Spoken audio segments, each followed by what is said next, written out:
Hey, Sean, do you know what? I think that our listener want real protection against cyber risk. And I know that HITrust is the leader in cybersecurity assurance. But what makes them the go-to choice?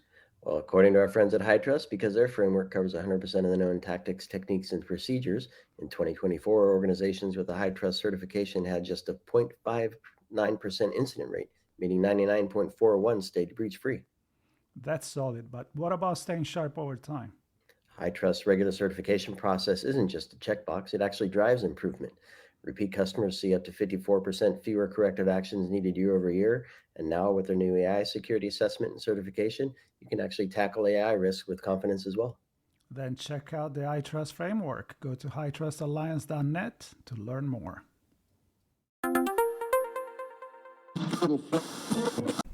Marco, Sean, I'm way ahead of you.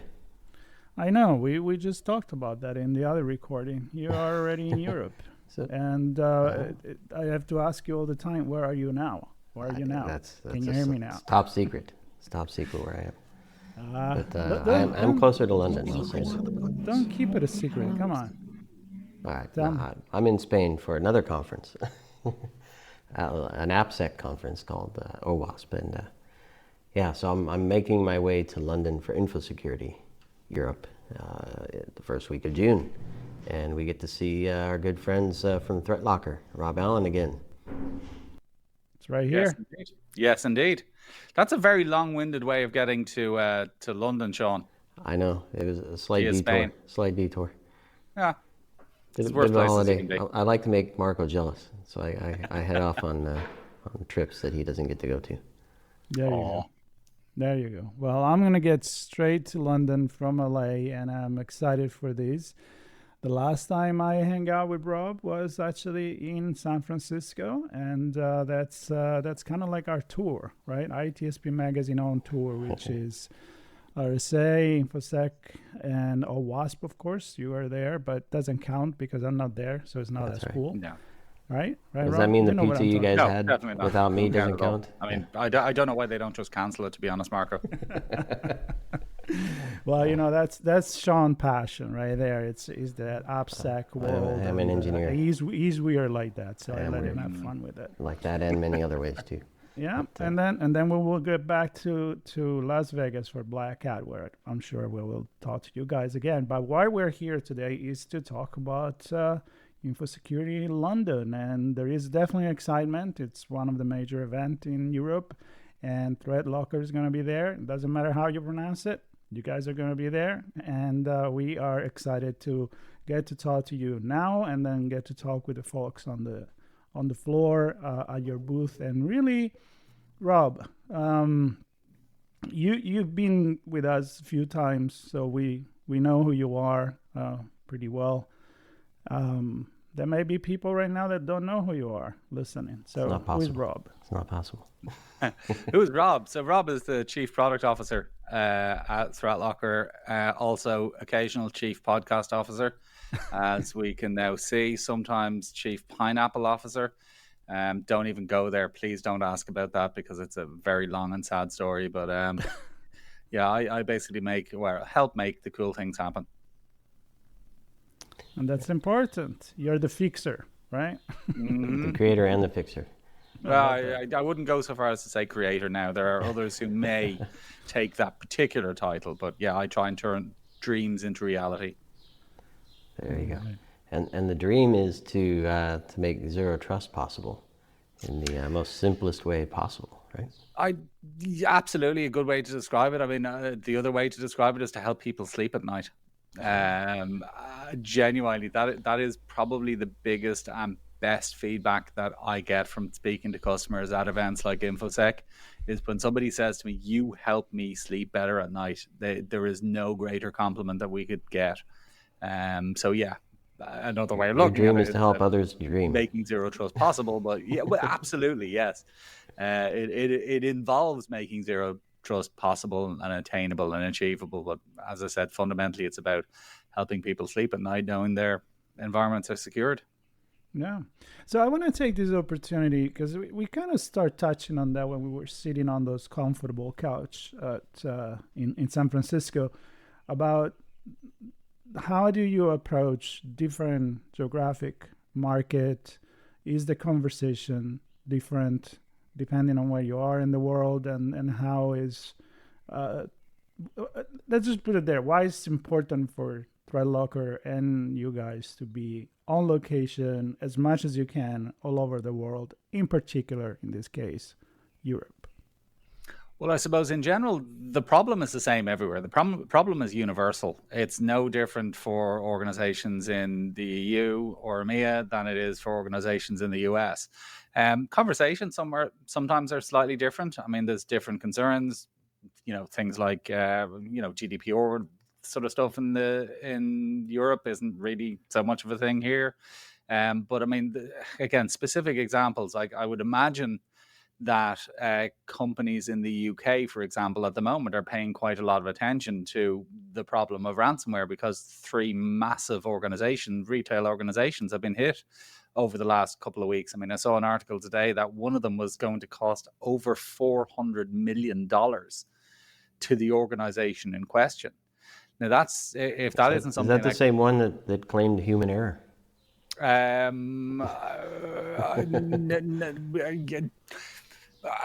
While on the one hand, I do want to get into specifics, because $402 million is a really big number, and Right. it gets attention. But on the other hand, I don't really want to get into specifics, All because right, I we don't won't. know. I don't think they know what happened specifically yet. But again, the fact of the matter is, events like that, and it is a sad fact of cybersecurity life, is that organizations realistically, in a lot of cases, don't pay attention unless something bad has happened. And it very often takes something really big, like these recent attacks, to basically get people's attention and have them realize, hang on, if a massive organization like this can be brought to their knees by a ransomware attack, what can it do to my organization? I mean, I had an interesting conversation with an organization here in the US recently, and they basically said, look, we don't have any money, but realistically, what's going to have to happen is we're going to have an incident, we're going to get hit, and then all of a sudden people will pay attention and spend the required money. Now, as I said, the ideal scenario in your ideal situation is that doesn't need to be the case. And that's part of the reason why we attend events like InfoSec, to talk to people, to say, well, look, there are ways you can protect yourself. There are other, potentially better ways you can protect yourself. So you don't have to be an example or a bad example of what you shouldn't do. You could be a very good example of what you can and should do. Yeah, to be a little bit more proactive than reactive, which again, we always go there. Like, first lock everything and then decide what window you wanna you're actually using and you want to keep open, right? Yeah, it's different approaches to the same problem. As I said, the problem is universal. The solutions are not necessarily universal. I mean, if everybody did the same thing, and realistically, a lot of products do the same thing in slightly different ways. But the beauty about the approach that we take is it is very different. It is very unique. It is proactive rather than reactive. And I know which I prefer. Let me ask you something. I mean, I like to talk a very global level when it comes to like cyber war, cyber attack, and how it affects the relationship between states and so forth. And actually, at InfoSecurity, there is going to be a good deal of conversation on geopolitics and how cybersecurity affect that. So I'm really looking forward to that. But regulation. In your case, do you see that sometimes there is stronger drivers to be proactive because you actually have a market that forces you to do that, or certain regulation? I don't know. I'm thinking maybe Australia and Europe being a little bit more pushy, let's say, in that direction, instead of waiting for stuff to happen. Interesting fact, our second biggest, and it kind of varies between the UK and Australia. Australia is our second biggest market. Now, we never really had a presence in Australia. Now, we do have an office there. We've got staff. We've got, boots on the ground. But for probably 4 or 5 years, it was still our second biggest market, despite the fact that we didn't at that stage have any infrastructure or staff or anything else in the country. Now, the reason for that was primarily down to Australia having a piece of, I don't know if it's legislation per se, but a set of rules, which is called the Essential Eight. And the Essential Eight, basically, if we'd have drafted the document to say this is all the things that you should do because we can do all the things in ThreatLocker, it probably would have come out pretty similarly to the Essential Eight. So things like, blocking untrusted applications, all that kind of stuff is there in the Essential Eight. Now, as I said, I would pretty much, that is the reason that is our second biggest market at this stage. So from our perspective, it's absolutely fantastic that they have strong legislation that basically tells people exactly what they should be doing, and if they get breached, fines them appropriately if they don't do the things that the legislation said they should do. So there's lots of different examples like that. I mean, in fairness, even here in the US, there was an executive order, I think it was back in 2021, mandating zero trust for anything to do with the federal government. Again, that was great because it got attention on zero trust. It basically, well, hang on a second, if the federal government is, mandated to implement zero trust, maybe we should too. So absolutely, it greatly helps. And as I said, there's different variations on it in the EU, for example, with things like DORA. Obviously mentioned GDPR. I mean, there's legislation pretty much everywhere that in various shapes and guises does suggest to people that they should be doing it as something else and something different. So by reflecting on that, does it even change the conversation that you do have at the booth when you're on location, the way that you talk to people, but not just because you drive the conversation in a different way, but because it's driven by the question that you get from your customers. So give me some example there, maybe. I mean, what you expect in London. A great example in London would be Cyber Essentials. So the UK have a set of, what you should do, which is Cyber Essentials. Now, again, it's not dissimilar to the Essential 8 in the US, in Australia, insofar as they've tried to narrow it down. They've tried to give people actionable steps. These are the things that you should do. And basically businesses and organizations can get Cyber Essentials certified. It's a good thing to be if you're a business. So again, that kind of thing will drive a lot of the conversations that we'll have at the likes of InfoSec. So it'll be, well, look, how can you guys help us get Cyber Essentials? So yeah, it is, the conversations are slightly different from region to region, but fundamentally they're basically the same. The thrust is the same, which is how do I do this better? Do you find, Rob, that,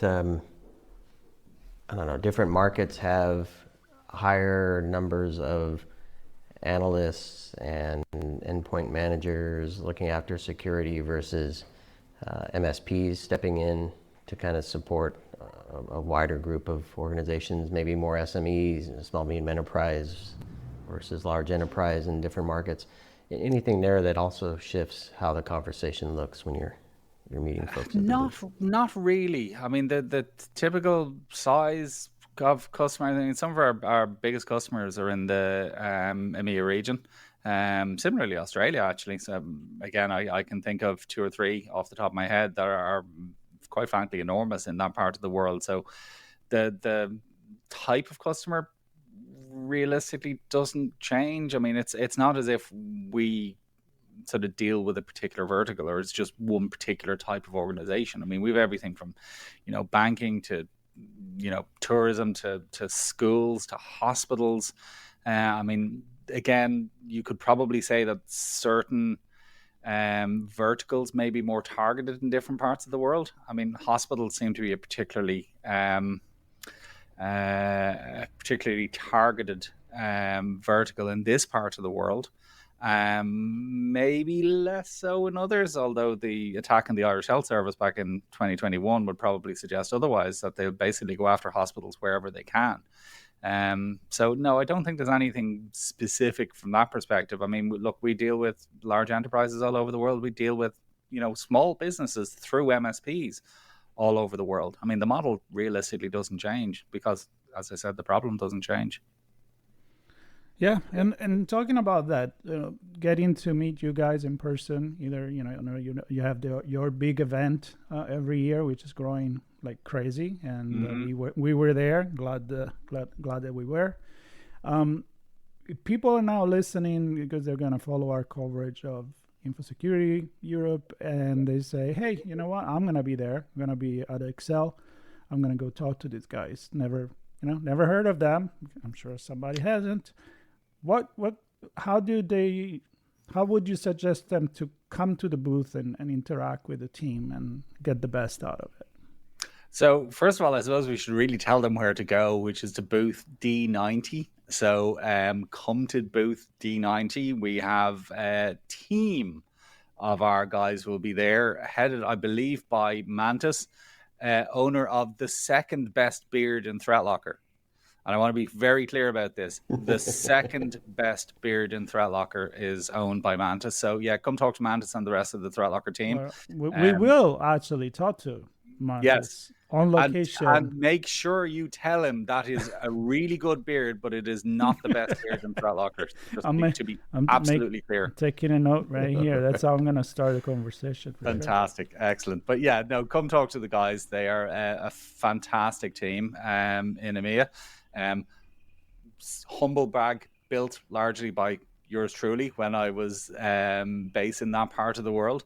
But yeah, come talk to the guys. They're more than open. They're very willing to have conversations. They want to listen. They want to hear problems. They want existing customers come talk to us as well. I mean, that is one of the biggest benefits of these events from our perspective, is not only to spread the word to new prospects or customers, it's also new prospects. It's also to speak to existing customers, get their feedback. How has their experience been? Is there anything we can do any better? Is everything okay? So whether it's customers, prospects, if you've heard of us, if you've never heard of us, if you can't get us out of your head, either way, come talk to the team, and they will be delighted to have a conversation. So I can all note that the team is really fun and really cool and knowledgeable. And yeah, Marco mentioned your conference. Sorry, Sean, that's me. What about the rest of the team? Exactly. Another humble brag there. There we go. Well, you are definitely a lot of fun. They're the second best in being that. No, absolutely they are. Absolutely they are. But so, and I was also going to say that when we got a chance to speak to a lot of customers at your event, the feedback from them was overwhelmingly positive and complimentary as well. So my question to you is in response or regards to new folks who want to connect with the ThreatLocker team. Is there one or two things that they might be experiencing in their environment now that says you're ripe for a ThreatLocker conversation? Any signs in their logs or the way their team's feeling or whatever? There's so many different things. I mean, it's difficult to give one. It's difficult to give 10 different examples. I mean, if you're sitting at a computer right now and you can run AnyDesk on that computer, that's a problem. If you're sitting at a computer and you can run an IP scanner and nobody picks up the phone to ring you to say, hey, why are you trying to run an IP scanner? That's a problem. If you clear the event logs in your machine and nobody's on top of that immediately, or and these are just obvious things that you know about. What about all the things that you don't know about that are happening in the background? You know what I mean? Oh, you're in a coffee shop and there's been a connection on port 3389. Did you know about that? Probably not. Is it a problem? Probably. So there's a million different things. But as I said, the very basics are things like, as I said, being able to run software like AnyDesk or any of the other dozens of remote access tools or data exfiltration tools, or can you run WinZip and WinRAR? I mean, again, these are not bad applications. These are not things that your typical AV or EDR is going to stop. It's just WinRAR, but can it be used for data exfiltration? Absolutely. Can it be used for data encryption? 100%. Can it delete data? Yes, it can. Putty is another great example. Putty is a great tool. Lots of people use it. It's really cool. But it can also be used for data exfiltration. We've seen it used for data exfiltration. So again, if you can run all of these things on your machines, then realistically an attacker can run all of these things on your machines as well. And that's a problem. Yeah. So there's the things you can see, there's the things you can't see. But again, showing you or giving you visibility to the things that you can't see is part of what ThreatLocker does so well. And when you say putty, you mean putty. Say it properly, Marco. Say it properly. Putty? No. What is that? Putty. Putti. There we go. That's your Italian, not me. Well, technically, it's Cristiano's Italian, who's another member of our team over there. But Well, Putti. before or later, as we said, sometimes for fun, we'll have to do a podcast with them. Oh, yeah, well, absolutely. Italian style. I have to admit, I am worried because the world might just end from the absolute coolness. But having you and Cristiano do your thing together, I mean, the hands alone would just be. We'll need a Extra bigger screens, screen. yeah. Like, We're definitely, no, these small little screens aren't going to work because we're going to have to go widescreen, hands, everything, everywhere. Yeah, absolutely. Yeah, or in person, that will be even. That will be even better. That will be even better. Talking about that, I'm always excited to go to London. I heard some people are not that crazy about that town, but I do like it quite a bit. Who would not be that crazy about London? London's a wonderful I'm city. just saying, I'm sure there's people, out there, weird people. But I am excited. I know Sean is excited. We're going to film There's all a over pub the under the places. bridge.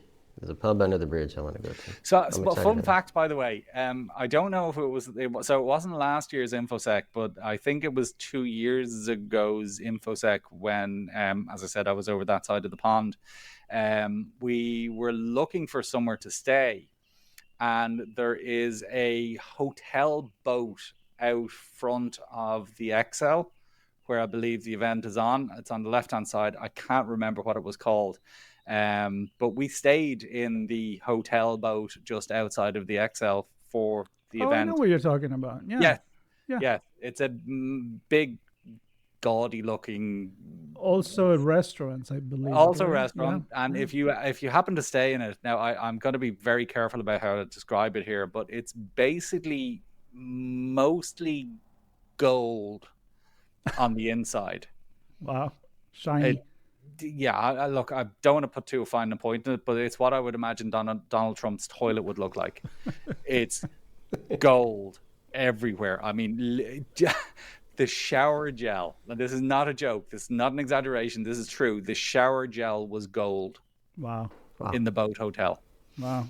So it's probably a bit late for anybody now if they did want to stay in the boat hotel. I would imagine it's well booked up. But if you do get a chance to do it in the future, it is a experience.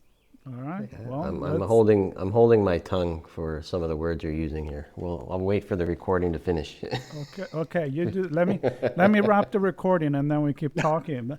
So, either you're staying in a gold covered hotel or you're just gonna be in a regular place like me, probably. It's always exciting to be there. There's a great community. I think we are expecting 14,000 people to come to the Excel. You can get lost. There is a lot going on there, but you'll find where InfoSecurity Europe is. We will be there. We'll be covering. We'll be talking to keynotes and speakers. And of course, we'll be talking to the ThreatLocker team on location. The booth is D90. See, I already memorized that. I'm going to tell the guy, Mantas, that he has the best second beard. No, second best beard. Second best beard. Second best beard, Marco. Yeah. All right. If he has a second beard, that's a lot. Second beard. It has two beards. One on one side, one on the other. All right, you guys, I'm going to close this because it's getting too silly. Funny. It's getting too silly. D90, we'll see everybody in London. Excited to see the ThreatLocker team. Appreciate you guys joining us for this and being part of our coverage. All right. All right. See you there. My friends. Rob, thank you so much. Safe travels. Hey, Sean, do you know what? I think that our listener want real protection against cyber risk. And I know that HITRUST is the leader in cybersecurity assurance. But what makes them the go-to choice? Well, according to our friends at HITRUST, because their framework covers 100% of the known tactics, techniques, and procedures, in 2024, organizations with a HITRUST certification had just a 0.59% incident rate, meaning 99.41 stayed breach-free. That's solid, but what about staying sharp over time? HITRUST regular certification process isn't just a checkbox, it actually drives improvement. Repeat customers see up to 54% fewer corrective actions needed year over year. And now with their new AI security assessment and certification, you can actually tackle AI risk with confidence as well. Then check out the HITRUST framework. Go to hitrustalliance.net to learn more.